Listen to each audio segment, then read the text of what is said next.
Matthew chapter 17.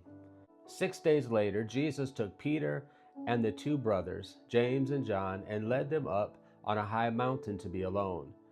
As the men watched, Jesus' appearance was transformed so that his face shone like the sun, and his clothes became as white as light. Suddenly Moses and Elijah appeared and began talking with Jesus. Peter exclaimed, "Lord, it's wonderful for us to be here. If you want, I'll make 3 shelters as memorials, one for you, one for Moses, and one for Elijah." But even as he spoke, a bright cloud overshadowed them, and a voice from the cloud said, "This is my dearly loved Son, who brings me great joy. Listen to him." The disciples were terrified and fell face down on the ground. Then Jesus came over and touched them. "Get up," he said. "Don't be afraid." And when they looked up, Moses and Elijah were gone, and they saw only Jesus.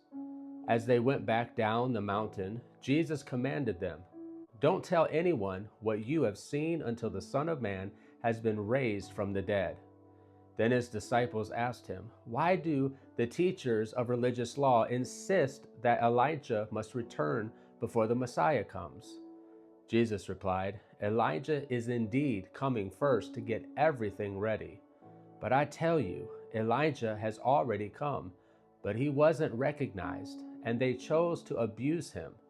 And in the same way, they will also make the Son of Man suffer." Then the disciples realized he was talking about John the Baptist. At the foot of the mountain, a large crowd was waiting for them. A man came and knelt before Jesus and said, "Lord, have mercy on my son. He has seizures and suffers terribly. He often falls into the fire or into the water. So I brought him to your disciples, but they couldn't heal him." Jesus said, "You faithless and corrupt people, how long must I be with you?